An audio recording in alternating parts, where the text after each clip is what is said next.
ఒక చిన్న గ్రామంలో చిన్న ఇంట్లో లక్ష్మీరామయ్య అనే దంపతులు ఉంటారు. లక్ష్మి చాలా పిసినారి. రామయ్య ఎంత చెప్పినా ఆమె మా కధు. ఎందుకు కొత్త కూరలు తెస్తావు? నిన్నటి పప్పులో నీళ్లు పోసి తింటే చాలు. లక్ష్మి, కనీసం ఉల్లిపాయలు అయినా తీసుకురావచ్చు కదా. తింటే చాలు. ఉల్లిపాయలు? మనం ఏదైనా పీడితిల్లు అనుకుంటున్నావా? సరిపడినంత తింటే చాలు. పక్కింటి సుబ్బమ్మ గమనించి నవ్వుతూ దగ్గరికి వస్తుంది.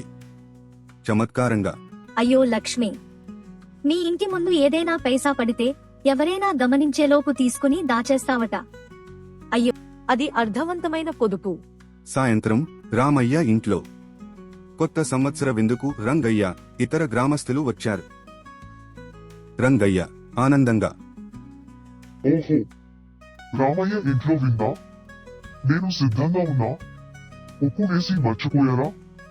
లేక ఇది ప్రత్యేకమైన వంటకమా? మరుసటి రోజు గ్రామంలో సమావేశం జరుగుతుంది. పెద్దయ్య గ్రామస్తులతో మాట్లాడుతాడు. పెద్దయ్య గంభీరంగా,